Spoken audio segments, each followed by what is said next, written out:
Hello students, good morning to all of you. Today we will discuss about next chapter Environment and Sustainable Development. जो हमारा chapter है Environment and Sustainable Development. तो यहाँ पर जो सबसे पहले क्या है Environment. जो हमारा Environment मतलब क्या सराउंडिंग, जो हमारे चारों तरफ है वो क्या है Environment है. And Sustainable Development. और उसको क्या करना है, जो डेवलपमेंट करनी है, ग्रोथ हमें करनी है, वो कैसी सस्टेनेबल हो. इट मींस फ्यूचर जनरेशंस की कॉस्ट को लगाए बिना प्रेजेंट को क्या करना, प्रेजेंट जनरेशंस को क्या करनी, ग्रोथ करनी. वो क्या होता है हमारा सस्टेनेबल डेवलपमेंट. इसके अंदर इस चैप्टर में देखो एनवायरनमेंट और सस्टेनेबल डेवलपमेंट चैप्टर रीड क्यों कर रहे हैं. एक तरफ since independence we are government to make many of economic plannings regarding Indian economy regarding to development of Indian economy. देखो जो हमारी गवर्नमेंट है उसने बहुत सारी इकोनॉमिक प्लानिंग्स बनाई जिससे इंडियन इकोनॉमी क्या हो जाए, डेवलपमेंट हो जाए. कैसे भी हो इंडियन इकोनॉमी क्या होनी चाहिए, डेवलपमेंट होनी चाहिए. और ऐसा हुआ भी है, ऐसा नहीं हुआ है, ऐसा हुआ भी है. जैसे कि हम अभी रिसेंटली लेते हैं, कुछ रिफॉर्म्स हुए थे 1991 में. ये इकोनॉमिक रिफॉर्म हुए, जो एलपीजी पॉलिसी आई, लिबरलाइजेशन, प्राइवेटाइजेशन एंड ग्लोबलाइजेशन. जिस पॉलिसी को हमने अडॉप्ट किया उसमें हमारी जो इंडस्ट्री, हम ये क्या, हमारी जो इंडियन इकोनॉमी है, इंडिया की जो इकोनॉमी है उसने क्या किया, बहुत अच्छा बेटर अपना रिस्पॉन्स दिया. हमारी बहुत अच्छी ग्रोथ हुई है. और इवन जो हमारा सेकेंडरी सेक्टर है या इंडस्ट्रीज हैं, वो इंडस्ट्रीज इन वर्ल्ड की टॉप 10 इंडस्ट्रीज में क्या हो रही है, काउंट हो रही हैं. बट साथ साथ क्या हुआ है, देखो हमने ग्रोथ तो की है बट हमने साथ साथ अपने एनवायरनमेंट को क्या कर दिया है, पॉल्यूट कर दिया. वो ग्रोथ की बट वो ग्रोथ हमारी क्या नहीं है, सस्टेनेबल ग्रोथ है, सस्टेनेबल डेवलपमेंट नहीं है. हमने एक साइड ग्रोथ की है, दूसरी साइड क्या है, इतना ज्यादा हमारा एनवायरनमेंट पॉल्यूट हो चुका है, इतना ज्यादा कि एक नॉर्मल पर्सन क्या नहीं कर सकता, खुली हवा में अच्छे से वो सांस भी नहीं ले सकता. इवन एयर पॉल्यूशन है, एयर, वाटर, नॉइज, बहुत सारे जो पॉल्यूशंस हैं वो हमने क्या कर दिए हैं, क्रिएट कर दिए हैं. इतना सा एनवायरनमेंट क्या हो गया हमारा, पॉल्यूट हो चुका है. तो यहाँ हमने पढ़ना है कि जो एनवायरनमेंट है वो क्या है. In this chapter we will discuss. इस चैप्टर्स के अंदर हम क्या क्या डिस्कस करेंगे. First meaning, functions and role of environment. Environment का मीनिंग क्या है, फंक्शंस क्या है, रोल क्या है. क्योंकि एनवायरनमेंट का विदाउट मीनिंग जाने हम उसके फंक्शंस ओके वो बिना जाने उसके रोल नहीं बता सकते. तो हमें सबसे पहले उसका मीनिंग पता होना चाहिए कि एक्चुअली में एनवायरनमेंट है क्या, वो फंक्शंस वो कैसे कैसे काम करता है, एंड रोल ऑफ एनवायरनमेंट और एनवायरनमेंट के रोल क्या है. Second, environmental challenge facing India. India के अंदर जो एनवायरनमेंट है वो काफी जो चैलेंजेस आ रहे हैं उनको कैसे फेस कर रहे हैं वो हमें स्टडी करना है. And third is steps and strategy to achieve sustainable development. कि जो सस्टेनेबल डेवलपमेंट जो हमारा लास्ट 5 ईयर प्लान था जिसका मेन एम था, मेन ऑब्जेक्टिव ही क्या था, टू अचीव सस्टेनेबल डेवलपमेंट. जो सस्टेनेबल डेवलपमेंट है उसको क्या करना है, अचीव करना है. तो how to achieve, how to achieve, कैसे अचीव करना है, उसकी पॉलिसीज हमने क्या क्या बनाई है, उनकी स्ट्रेटेजी और उसकी जो स्ट्रेटेजी है वो क्या है, उन सबके बारे में हमें क्या करनी है, यहाँ पर स्टडी करनी है. तो सबसे पहले हम लेते हैं यहाँ मीनिंग ऑफ एनवायरनमेंट कि एनवायरनमेंट का मीनिंग क्या है. तो meaning of environment, environment is defined as the total planetary inheritance and the totally of all resources. Environment किसको डिफाइन करता है, टोटल प्लांटेरी. इट मींस कि हमारे आसपास जितने भी क्या है, लिविंग और नॉन लिविंग थिंग्स हैं, and totally of all resources, जितने भी हमारे पास रिसोर्सेज अवेलेबल हैं उन सबको एनवायरनमेंट क्या करता है, डिफाइन. हमारे पास हवा, पानी, सॉइल, ठीक है, पेड़ पौधे, ये सारे क्या है हमारे, सनलाइट, ये सारे क्या है, एनवायरनमेंट है. इन सभी को क्या करता है, एनवायरनमेंट डिफाइन करता है. तो environment includes two elements, biotic and abiotic elements. जो एनवायरनमेंट है इसके अंदर 2 एलिमेंट्स होते हैं हमारे, एक तो बायोटिक एलिमेंट्स होते हैं, दूसरे कौन से होते हैं, abiotic. Biotic means biotic elements refers to those element which are living. जो कैसे हैं, लिविंग है, लिविंग एलिमेंट एलिमेंट्स हैं लाइक बर्ड्स है, प्लांट है, फॉरेस्ट है, जो क्या कर रहे हैं, जो हवा पानी को क्या करते हैं, कंज्यूम्ड करते हैं, वो कौन से हमारे बायोटिक एलिमेंट्स। कौन से एलिमेंट्स है, biotic elements. And second is abiotic elements. Second कौन से होते हैं हमारे, abiotic elements. Abiotic means non living elements. ऐसा नहीं है कि केवल हम लिविंग एलिमेंट्स को ही क्या कर एनवायरनमेंट में इंक्लूड करेंगे, नॉन लिविंग जो एलिमेंट्स हैं वो भी किसका पार्ट है, एनवायरनमेंट का पार्ट है, लाइक एयर, वाटर, लैंड। क्या है, एयर, वाटर, लैंड, ये कैसे हैं, एबायोटिक एलिमेंट्स। तो बायोटिक लिविंग मतलब कि जो सांस लेते हैं, कैसे हैं, जो सांस लेते हैं वो बायोटिक। एबायोटिक क्या नहीं है, जिसकी कोई भी फिजिकल एग्जिस्टेंस नहीं होती, वो कौन से हमारे एबायोटिक हैं। तो बायोटिक और एबायोटिक दोनों टाइप्स के एलिमेंट्स को एनवायरनमेंट के अंदर क्या किया जाता है, इंक्लूड्स किया जाता है। तो ये मानेंगे विच आर सराउंडिंग, जो चारों तरफ फैला हुआ है वो क्या है, हमारा एनवायरनमेंट है। जहां से हमें रिसोर्सेज मिल रहे हैं वो सारे रिसोर्सेज क्या है, एनवायरनमेंट है। तो ये क्या है हमारा एनवायरनमेंट। अब है कि इस एनवायरनमेंट के फंक्शंस क्या हैं, ये एनवायरनमेंट कैसे कैसे अपना रोल प्ले करता है, क्या फंक्शंस हैं, फंक्शंस ऑफ एनवायरनमेंट। तो first is provide resources for production. जो एनवायरनमेंट है वो क्या प्रोवाइड करवाता है हमें, प्रोडक्शंस के रिसोर्सेज। क्या प्रोवाइड करवाता है, प्रोडक्शंस के रिसोर्सेज। देखो जितना भी हम क्या करते हैं, प्रोडक्शन जो आउटपुट निकालते हैं, आउटपुट है बिना इनपुट के पॉसिबल नहीं है। तो ये इनपुट सारे कहां से मिल रहे हैं, एनवायरनमेंट से मिल रहे हैं। For example renewable inputs and non renewable inputs. कौन कौन से हैं, renewables and non renewables. Renewables कौन से होते हैं, जिसको दोबारा से क्या किया जा सके, रीजनरेट किया जा सके, वो रिन्यूएबल रिसोर्सेज है, लाइक ट्री, फॉरेस्ट है, इनको दोबारा से जनरेट कर सकते हैं। नॉन रिन्यूएबल्स कौन से होते हैं, जिसे दोबारा यूज नहीं किया जा सकता। एंड कुछ हमारे नेचुरल रिसोर्सेज हैं which are use as a input, जिसको हम कैसे यूज करते हैं, एक इनपुट की तरह यूज करते हैं। ये सारे ही कहां से मिले हमें, एनवायरनमेंट से, लाइक कोल, ऑयल, इनको हम यूज कर रहे हैं, कहां से मिल रहे हैं, एनवायरनमेंट से मिल रहे हैं। ये हमने खुद से जनरेट नहीं किया, एनवायरनमेंट हमें दे रहा है, लाइक सनलाइट। हम क्या करते हैं यूज, सनलाइट यूज करते हैं, एयर यूज करते हैं, वाटर यूज करते हैं। क्या ये सारे मशीन मेड है, क्या किसी इंसान ने बनाए हैं, किसी इंसान ने नहीं बनाए, ये हमें बाय नेचर मिले हैं, क्या एनवायरनमेंट के अंदर मिले। तो ये एनवायरनमेंट क्या प्रोवाइड कर, और ये सारे जरूरी हैं, और सारे इनपुट क्या है, जरूरी है, किसके लिए, प्रोडक्शंस के लिए। तो provide resources for productions, environment हमें प्रोडक्शंस के लिए रिसोर्सेज को प्रोवाइड करवा रहा है। Second is environment assimilate wastage. Environment है वो क्या करता है, जो वेस्टेज होती है उसको एसिमिलेट कर देता है। एसिमिलेट का मतलब है उसको अब्सॉर्ब कर लेना।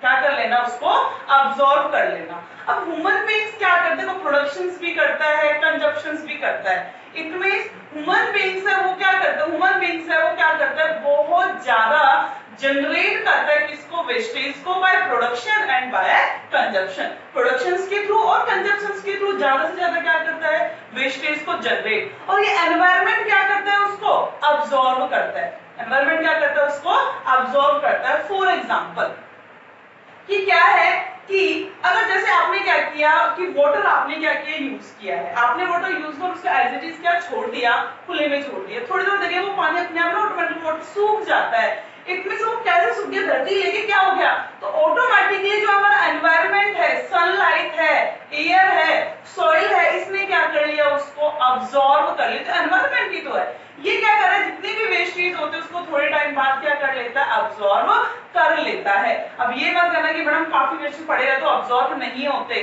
तो क्यों नहीं होते, उसका हम आगे रीजन भी पढ़ेंगे क्यों नहीं होते। क्योंकि आज हमारी कंडीशन वो आ गई है कि अब्जॉर्प्शन कैपेसिटी ज्यादा है, जबकि एनवायरनमेंट की जनरेशन कैपेसिटी ज्यादा है। Generation of wastage is more than absorption capacity of the environment. Environment की अब्जॉर्प्शन कैपेसिटी है वो बहुत कम है, और हमारी उस वेस्टेज को जनरेट करने की कैपेसिटी क्या होती जा रही है, इंक्रीज होती जा रही है, जिसको कैरिंग कैपेसिटीज बोलते हैं, जिसे हम आगे एक्सप्लेन करेंगे। ठीक है, next is environment sustain life. Environment क्या करता है, ह्यूमन बीइंग्स की लाइफ को सस्टेन कर लेता है।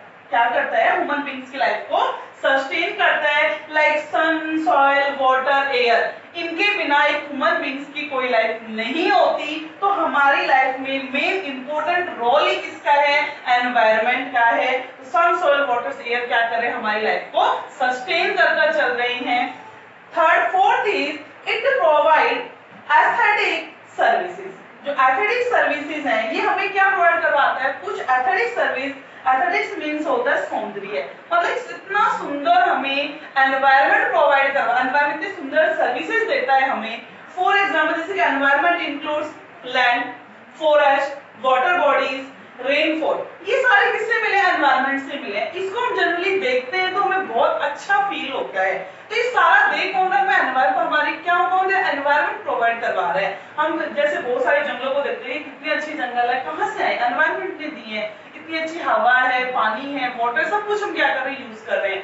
फॉर एग्जाम्पल हम बात करें कि people enjoy the stagnant beauty like hill station. जो हिल स्टेशन बने हुए हैं हमारे, किसकी देन है, ये सारे एनवायरनमेंट की है। और उन्हें देखकर पीपल्स क्या करते हैं, एंजॉय करते हैं, उन्हें एंजॉयमेंट मिलता है लाइक हिल स्टेशंस। तो ये 4 हमारे मेन फंक्शंस है एनवायरनमेंट के। जो एनवायरनमेंट क्या कर रहा है, हमारी ह्यूमन बींग्स की लाइफ में इनको क्या कर रहा है, अपना रोल प्ले कर रहा है। हमें प्रोडक्शंस के रिसोर्स प्रोवाइड करवाकर, हमारे जितना भी क्या है, जो हमारी जनरेशंस है वेस्टेज की, वेस्टेज जनरेशन है, जनरेट जितना कर रहे हैं उसको आइसोलेट कर हमारी लाइफ को सस्टेन कर एंड फोर्थ इज हमें एक कितना अच्छा एस्थेटिक सर्विसेज प्रोवाइड करवाकर एनवायरनमेंट क्या कर रहा है, हमारी लाइफ के अंदर बहुत इंपॉर्टेंट रोल प्ले कर रहा है। फिर आता है उसके बाद कुछ कैरिंग कैपेसिटी, जो मैंने सेकंड पॉइंट में आपको क्या किया था, कुछ परसेंट इसका बताया था। तो ये कैरिंग कैपेसिटी क्या है, तो कैरिंग कैपेसिटी इंप्लाइज 2 थिंग्स। जो कैरिंग कैपेसिटीज है वो 2 थिंग्स को क्या करती है, इंप्लाइज करती है। 2 थिंग्स क्या है, resources extraction should remains below the rate resources regeneration। क्या कह रहे हैं, जो resources extensions, जो resources extension हो रहे हैं, जो हमारे बाहर निकल कर आ रहे हैं, should remains below, कैसे होने चाहिए, कम होने चाहिए, the rate resources regeneration।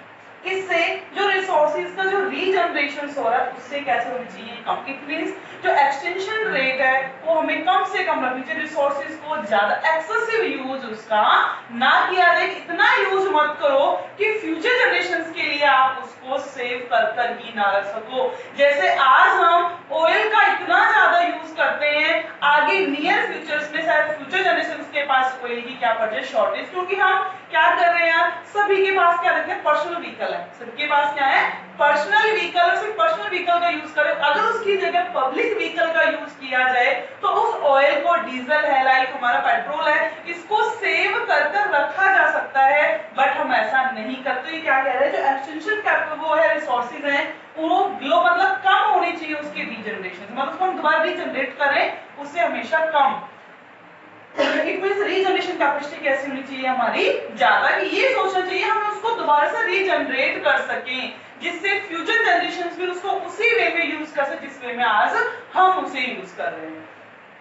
Second is generations of waste. जो वेस्ट की जनरेशन है should remains within the absorption capacity of the environment. मतलब कि जो वेस्टेज की जनरेशन है, जनरेट करने की जो कैपेसिटी है वो इतना ध्यान रखिए, वो इतनी होनी चाहिए कि जितना उसको एनवायरनमेंट क्या कर सके, अब्सॉर्ब कर सके। इट मींस इतनी एक्सेसिव ना हो, इतनी ज्यादा ना हो कि एनवायरनमेंट उसे क्या ना कर पाए, कि उसको अब्सॉर्ब ही ना कर पाए। जैसे कि फॉर एग्जांपल मैंने जैसे आपको दिया कि एक जगह क्या है कि बहुत सारा वाटर क्या हो रखा है, इकट्ठा हो रखा है। वो अगर देखो बहुत सारा वाटर इकट्ठा हो रखा है, कुछ टाइम बाद अगर जितना एनवायरनमेंट को अब्सॉर्ब करना, उतना एनवायरनमेंट क्या कर लेगा, उसको अब्सॉर्ब कर लेगा, क्योंकि जितनी उसके एनवायरनमेंट की कैपेसिटी उतना एनवायरनमेंट क्या है, उसको अब्सॉर्ब करेगा। लेकिन हम फिर भी देखते हैं काफी जगह वो पानी सूखता ही नहीं है। धीरे धीरे क्या होता है, सॉइल की जो अपर लेयर है ना वो कंप्लीट क्या हो जाती है, डिग्रेड हो जाती, कम हो जाती, मतलब कि जिस जो और उसके अपर लेयर के अंदर ही क्या होते हैं, सारे फर्टिलाइजर्स होते हैं, वो सब खत्म हो जाते हैं, जिस वजह से जो सॉइल है, सॉइल का डिग्रेडेशन होना स्टार्ट हो जाता है। इट मींस कि उसकी क्या था, जनरेशन कैपेसिटी क्या थी हमारी, वेस्टेज की जनरेशन कैपेसिटी ज्यादा थी जबकि उसकी रीजनरेशन कैपेसिटी कैसी थी, कम। ये प्रॉब्लम हुई है जिस कारण से हम क्या नहीं कर पाए, अपने एनवायरनमेंट को सेव नहीं कर पाए। ध्यान रखिए जो एक्सटेंशंस है किसका, रिसोर्सेज का, वो कम होना चाहिए रीजनरेशन से। दूसरा जो वेस्टेज का जनरेशन है, ध्यान रखिए इतना हो कि जितना एनवायरनमेंट क्या कर सके उसको अब्सॉर्ब कर सके। तो ये हमारे दोनों टू थिंग्स है किसकी, कैरिंग कैपेसिटीज की। ये बहुत इंपॉर्टेंट है, 1 मार्क्स के अंदर ये क्वेश्चंस पूछा जाता है एग्जाम के अंदर। बहुत सारे सैंपल पेपर्स के अंदर जितने सैंपल मैंने कराए हैं सभी के अंदर इसका एक क्वेश्चन आपके 3 मार्क्स से मिलेगा, 1 मार्क्स में कि what is the meaning of carrying capacity, what things are included in carrying capacity, क्या होती है कैरिंग कैपेसिटी। ये टू थिंग्स दोनों ही कैसी हैं, इंपॉर्टेंट है।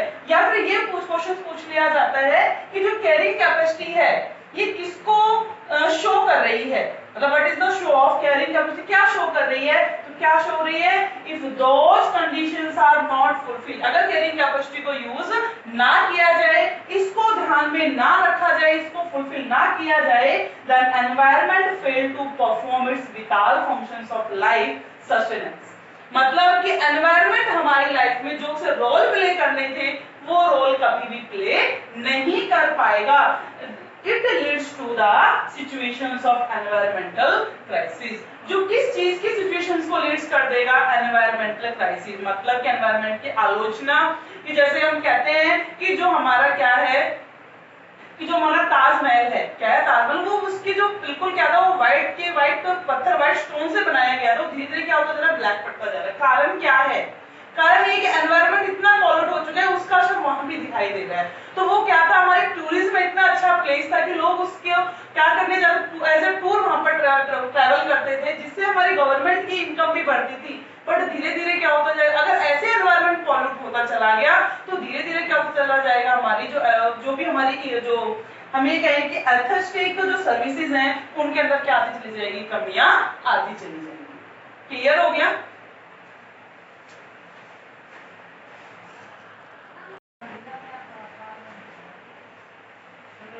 Next is reasons for environmental crisis. जो हमारे एनवायरमेंटल क्राइसिस हैं उसकी रीजंस क्या है, किस कारण से जो हमारा एनवायरमेंट है उसमें जो क्या हो रही है वो पॉल्यूट हो रहा है, उस क्राइसिस के रीजन क्या है, क्यों पॉल्यूट हो रहा है। सबसे पहले है populations exclusions and advance of industrial revolutions.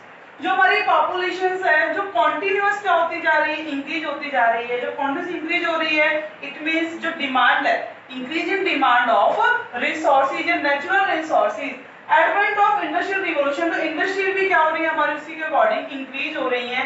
तो इट मींस जितनी डिमांड इंक्रीज हो रही है उसके अकॉर्डिंग सप्लाई क्या नहीं हो पा रही, इंक्रीज नहीं हो पा रही, जिससे एनवायरनमेंट क्या रहा है हमारा क्राइसिस हो रहा है। Second is extensive extensions of renewables and non-renewable resources। कि extensive extensions कि जितने भी हमारे रिन्यूएबल रिसोर्सेज हैं, नॉन रिन्यूएबल रिसोर्सेज हैं, उनका ज्यादा से ज्यादा क्या किया जा रहा है, यूज किया जा रहा है। क्या किया जा रहा है, उनका ज्यादा से ज्यादा यूज किया जा रहा है, जबकि जिससे क्या हो रहा है हमारी जो वेस्टेज जनरेशन कैपेसिटी है वो इंक्रीज होती जा रही है, बट एनवायरनमेंट की जो अब्जॉर्प्शन कैपेसिटी है वो क्या नहीं हो रही, इंक्रीज नहीं हो रही है। अब यह क्वेश्चन आता है what is the meaning of absorptive capacity. तो absorptive capacity means the ability of the environment to absorb degradation. Absorptive capacity क्या होती है कि एबिलिटी ऑफ द एनवायरनमेंट की एबिलिटी क्या है, क्या करने की, टू अब्सॉर्ब डिग्रेडेशन। डिग्रेडेशन जो एनवायरनमेंट डिग्रेडेशन है उसको अब्सॉर्ब करने की उसकी एबिलिटी क्या है, वो क्या होती है, अब्सॉर्प्टिव कैपेसिटी ऑफ एनवायरनमेंट।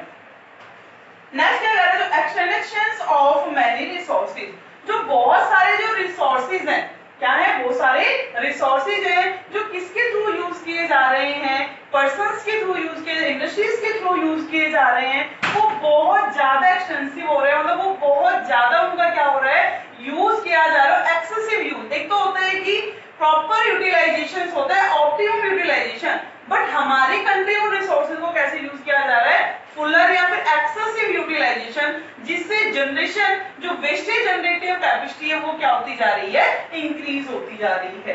फिर है effluents consumptions and production production standards. मैंने बताया पॉपुलेशन एक्सप्लोजन, जितनी ज्यादा पॉपुलेशन इंक्रीज हो रही है उतना ही ज्यादा क्या बढ़ता जा रहा है कंजप्शन एंड प्रोडक्शन स्टैंडर्ड्स।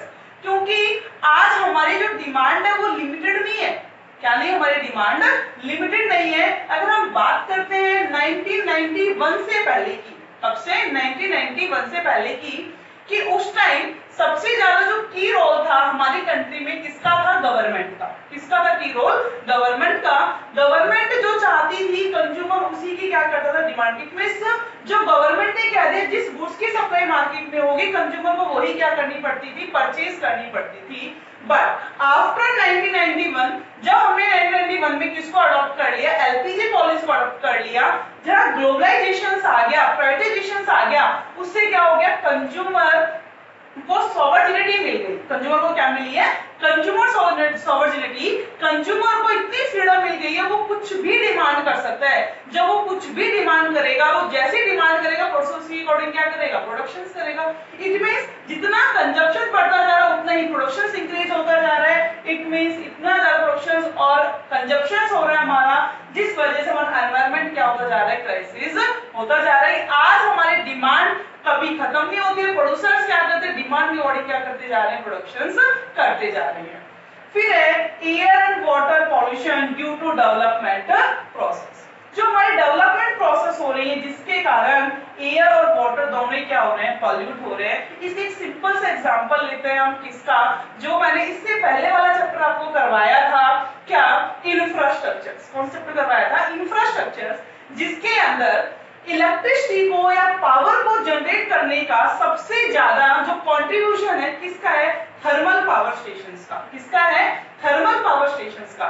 ठीक है, देखो हमने क्या कहा कि थर्मल पावर स्टेशन है वो इलेक्ट्रिसिटी ज्यादा से ज्यादा जनरेट करता है। लेकिन ये भी सही है कि थर्मल पावर स्टेशन बाकी के जितने भी रिसोर्सेज हैं इलेक्ट्रिसिटी जनरेशंस के, उन सबसे ज्यादा एनवायरनमेंट को क्या करता है? वो ही पॉल्यूट करता है। क्योंकि वहां क्या यूज किया जा रहा है? कोल को यूज किया जा रहा है। जो कोल यूज करते हैं उससे क्या जितना भी क्या स्मोक निकलता है, स्मोक इसमें घूमता है एयर में, किसके साथ मिल जाता है? एयर। तो एयर पोल्यूशन क्रिएट हो गया। उसके बाद उसकी जब हीटिंग खत्म हो जाती है कोल की, तो जो ऐश होती है, जो राख जो बाद में बचती है, उस ऐश को किसमें मिला दिया जाता है? वाटर के अंदर मिला दिया जाता है। एक साइड क्या हुआ? एयर पोल्यूशन, दूसरी साइड क्या हुआ? Water pollution. और साथ साथ एक्टिविटी कौन सी हुई है? Development activities. एक्टिविटी कौन सी हुई है? डेवलपमेंट। क्या कह रही है? इंफ्रास्ट्रक्चर्स बहुत बेटर चल रहा है हमारा, किसको लेकर? इलेक्ट्रिसिटी को लेकर। बट साथ साथ क्या हो रहा है? Air and water pollution. For industry बहुत अच्छी चल रही है, बट वो इंडस्ट्री क्या कर रही है? जितना भी उसका क्या होता है, जो वेस्टेज जो निकलता है उसको किसके अंदर? रिवर्स कैनाल्स के अंदर क्या कर दिया जाता है? बहा दिया जाता है। साथ साथ उसके अंदर जो स्मोकिंग निकलती है वो एयर के साथ घुलती है। एयर पॉल्यूशन, वाटर पॉल्यूशन क्या करती है? वो क्रिएट करती है। नॉइज पॉल्यूशन को क्रिएट करती है। ये इतना एस्टिमेट किया गया है कि जो हमारी इंडिया यहाँ पर जो कितना परसेंट, जो 70% जो वाटर है वो कैसा है? पॉल्यूटेड वाटर है। 70% वाटर कैसा? पॉल्यूटेड है। फिर है global warming and ozone depletion. इससे क्या क्रिएट हो रही है? Global warming and ozone depletion. Global warming का मतलब है कि हमारे जो अर्थ का जो टेम्परेचर है वो कॉन्टिन्यूअस क्या होता जा रहा है? इंक्रीज होता जा रहा है। टेम्परेचर क्यों बढ़ रहा है? क्योंकि एनवायरनमेंट क्या है? पॉल्यूट होता जा रहा है। क्या होगा फिर? धीरे धीरे जो टेम्परेचर है वो हमारा इंक्रीज, क्या होगा? टेम्परेचर इंक्रीज होगा। ओजोन डिप्लीशन, जो हमारी ओजोन है जो हमें क्या करती है? जो सन, हम कहते हैं जो सूरज की जो किरणें निकलती हैं, रेनबोज होती हैं, उससे हमें क्या करती है? हमें सेफ्टी प्रोवाइड करवाती है। बट उसके अंदर भी क्या आती जा रही है? ओजोन डिप्लीशन, वो भी क्या होती है? धीरे धीरे खत्म होती जा रही है। जो सबसे बड़ा कारण बन रहा है हमारा, ये कारण क्या है? एनवायरमेंट क्राइसिस का, एनवायरमेंट पॉल्यूशन का जो साथ क्या हो रहा है? क्रिएट हो रहा है। तो ये हमारे रीजंस थे किसके? Environment crisis. क्लियर हो गया होगा। आज हमने इसमें क्या किया? Meaning of environment, functions of environment, meaning of carrying capacity and it implies two things. अगर क्या नहीं किया, इसको यूज नहीं किया, if these two conditions are not fulfilled, तो क्या फेस करना पड़ेगा? एनवायरमेंट क्राइसिस को। इसके रीजंस हमने ये किए, क्या है इसके रीजंस? क्लियर हो गया?